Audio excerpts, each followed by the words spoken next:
Thank you so much to my Patreon supporters. Warning, this story is extremely disturbing. A single-engine private plane skimming low over the Alaskan wilderness. Glacial waters as clear as a polished mirror, reflecting the vast primordial forests and savage peaks which loom above us.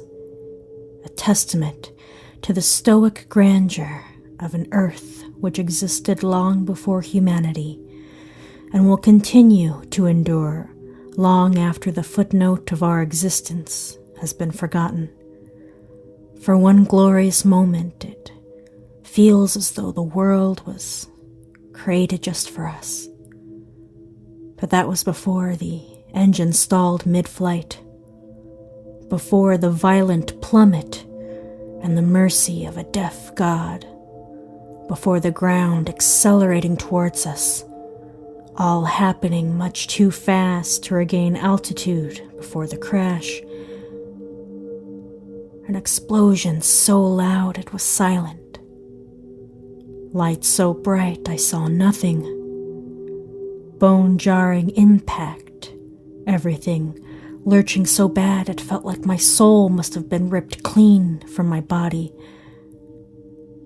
I wish I died the second we hit the ground.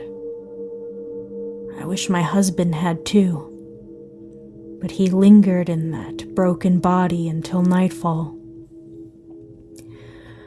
Our hands had never clasped so tightly as when sealed together with his blood, and no words were as precious as those escaping between his shallow breaths. "Promise me that you'll survive," he said, "whatever it takes." I wasn't in much better condition than him. One of my legs was broken, several ribs had snapped, and 3 of my fingers were still clinging to the bottom of my seat, where I'd braced for the crash, now a dozen feet away. I didn't expect to last the night, but I still made that promise. I'd like to think that hope gave some small comfort before his eyes closed for the last time. After that, the war between slow starvation and my desperate hope of being saved. A hungry animal could easily find me first, though, lured by the scent of charred flesh and fresh blood which teased my nostrils. But there was another war going on below the surface. My human dignity against my will to survive. I lasted almost 4 days before I took the first bite. Just a mouthful, holding the strip of his skin in my mouth and wetting my parched throat with his blood. By the end of the week, I'd become more methodical, stripping the flesh clean to roast, cracking the bones for their marrow, wasting nothing. By the end of 2 weeks, there was nothing left of my husband.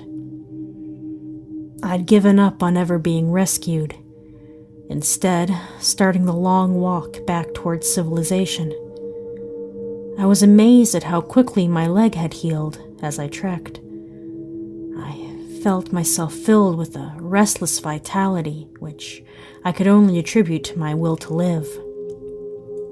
I barely slept at night, barely rested during the day. It's almost as if I had spent my entire life being sick, but I'd gotten so used to the feeling that I thought that's how everyone is supposed to feel. I can tell you right now, that life is a lie. Your blood is not supposed to pass sluggish and unnoticed through your veins, its power dormant. You should feel the electricity of your flexing muscles. Each explosive fiber primed your will. Those pristine wildernesses were not where I had been banished to die. It's where I came alive. I don't know how long I traveled in such a state, falling into a trance from my single-minded determination. I think my husband's spirit must have been guiding me, though, because I found sudden understanding in navigating from the stars, just like he learned from the Navy. Eventually, I found what I was looking for. A couple of campers, fresh from the big city. I was so relieved at hearing another human voice through the trees that I surged forward like a wild thing. All my pain and sacrifice had been building to this moment. Elegant French words, a woman's laughter, a way home. This is what I'd kept myself alive for.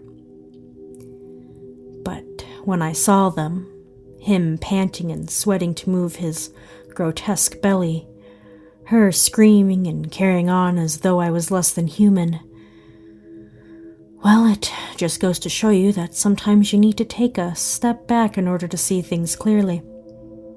After everything I'd been through, I couldn't feel anything but pity and disgust for these torpid creatures, willing victims of what their artificial life had deformed them to. The husband was bigger, but the wife tasted better, cleaner. I lived more vibrantly in those few nights, feasting and regaining my strength from their unused bodies, than all the years they'd wasted on being half alive. I wasn't getting stronger either. I started catching my thoughts slipping in and out of French. I thought my husband had been guiding me through the woods, but now it seemed more appropriate to say that I had consumed some aspect of him, just as I had done with the French couple. I was hungrier than ever, gnawing incessant hunger almost as soon as I'd finished, like my stomach threatened to digest itself if it didn't get more. I tried eating some of the trail mix and granola bars in their packs, but it tasted so much like sawdust and dirt. Even the beef jerky tasted like cardboard, although that's not unusual by itself.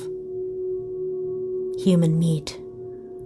And it was obvious that the more I ate, the more I needed it. The prospect of returning to my old frail self? Unbearable. But the idea of living in the woods, biding my time in agonizing solitude while waiting for my next chance meal? I don't think that's any better. Unless, of course, I go back to my old life without giving up what I needed to survive. And such easy targets. There at the kindergarten where I used to teach. I didn't even waste time stopping at a hospital. My wounds had mended on their own, all but the missing fingers. I only stopped off at home long enough for a shower and some new clothes before heading back to school. Surrounded by a sea of little shaggy heads, not even reaching my waist, I could almost taste them. The other teachers were shocked to hear what happened, of course.